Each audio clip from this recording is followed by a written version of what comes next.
Good afternoon, friends. Function of cortisol hormone.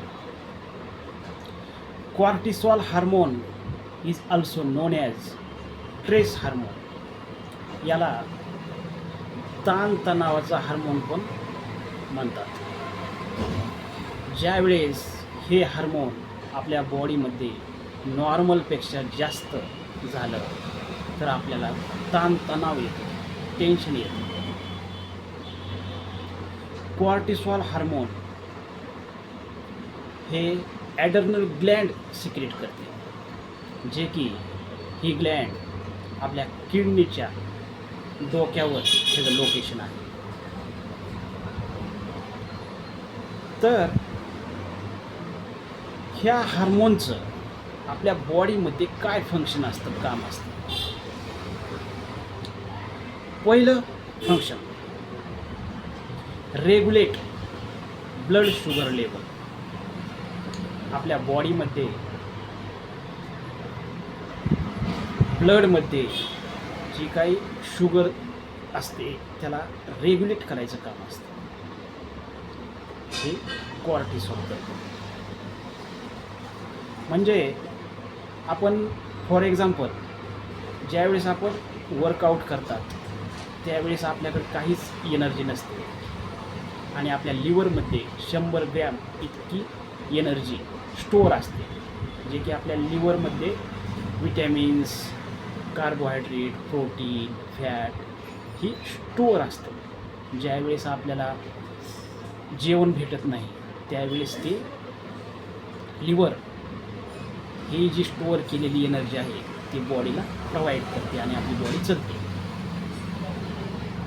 मग ज्यावेळेस आपण वर्कआउट करतात त्यावेळेस वर्कआउट करते वेळेस जी आपली एनर्जी खर्च होते मग ती लिव्हरकडं जेवढी एनर्जी आहे ती एनर्जी खर्च करतो. मग आपण तसंच वर्कआउट करत राहिला तर आपल्याला एनर्जी राहणार नाही. मग काही मसलमध्ये जे एनर्जी असते ॲप्रॉक्सिमेटली 400 ग्रॅम ती पण खर्च झाल्यानंतर आपल्या बॉडीमध्ये शुगर लेवल कमी होते. मग शुगर लेवल कमी झाल्यानंतर आपल्या बॉडीला एनर्जी भेटली नाही की कॉर्टिसॉल हे हार्मोन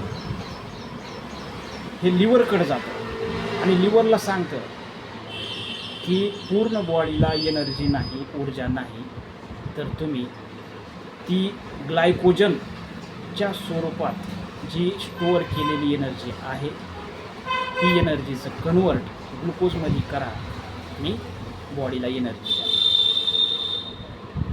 हे कॉर्टिसॉलचं फंक्शन असतं. आणि जर लिव्हरने ती एनर्जी खर्च केलेली असेल तर आपल्याला हायपोग्लायसेमिया म्हणजे शुगर कमी होते. मग ती शुगर आपल्याला जेवणातून घ्यावं लागतं. म्हणून हे हार्मोन कॉर्टिसॉल हे तणाव निर्माण करतं. असं हे जे फंक्शन आहे. दुसरं function, regulate and manage blood pressure. आपल्या ब्लड प्रेशरला मॅनेज करतं. हे एक महत्त्वाचं फंक्शन आहे. Control inflammation. आपल्या बॉडीमध्ये सूज असतात, काही इजा होत असतात, त्यांना कंट्रोल करतो. हा एक इम्पॉर्टंट फंक्शन आहे. Immuno support also function of cortisol. नंतर फॅट, कार्बोहायड्रेट, प्रोटीन याचं ब्रेकडाऊन करणे. प्रोटीन, कार्बोहायड्रेट, फॅट हे आपल्या बॉडीसाठी मॅक्रो न्यूट्रिएंट आहेत आणि ह्यांची आपल्या बॉडीला गरज असते. आणि ह्या 3 मॅक्रो न्यूट्रिएंटमुळे आपली बॉडी चालत असते. तर यामध्ये कॉर्टिसॉलचं फंक्शन आहे. Also daily sleep waking cycle म्हणजे आपल्या रुटीनमध्ये ही झोप, की तिला झोप लावायची, कितीला उठायचं, ही जी सायकल आहे यामध्ये सुद्धा ह्या कॉर्टिसॉलचं फंक्शन आहे. तर मित्रांनो, असे इम्पॉर्टंट फंक्शन कॉर्टिसॉलचे असतात. आणि कॉर्टिसॉल हे हार्मोन ॲडर्नल ग्लँड सिक्रेट करत असते. Thank you very much.